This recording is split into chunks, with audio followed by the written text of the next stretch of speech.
টি-20 বিশ্বকাপের আগে top order ব্যাটারদের নিয়ে কাজ শুরু করেছেন টাইগারদের কোচিং স্টাফরা।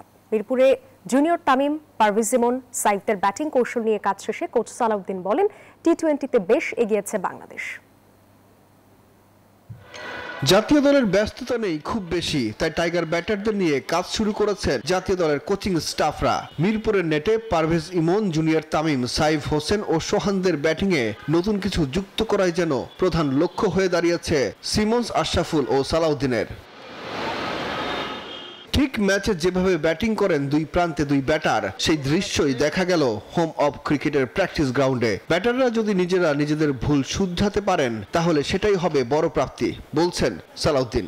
অনেক সময় হয়তো আমরা ভালো শট খেলি কিন্তু হয়তো ওগুলো হাতে চলে যায়, ওই গ্যাপে মাত্র কিভাবে বল ইউজ করতে হয়, পেসটা ইউজ করতে হয়, এবং আরেকটু যদি নিজেকে আরেকটু ডেভেলপ করতে পারে যে হয়তো কম রিস্ক নিয়ে কিভাবে আসলে বাউন্ডারি আদায় করা যায়। সালাউদ্দিন জানান, কয়েকদিনের নেওয়া প্রস্তুতি বিপিএলে ভালোভাবে কাজে লাগাতে পারলে ভারত বিশ্বকাপের জন্য প্রস্তুত হতে পারবেন ব্যাটাররা। দিন শেষে তারাই খেলবে, আমরা খেলবো না।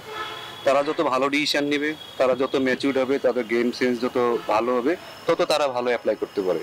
তো এটাও এক ধরনের মেথড যে আসলে কিভাবে নিজেরাই নিজেদের কোচিং করাবে, একজন আরেকজনেরটা বলবে, টিমের ভিতরে কথা হবে, টিমের স্ট্র্যাটেজিতে তারা কথা বলবে।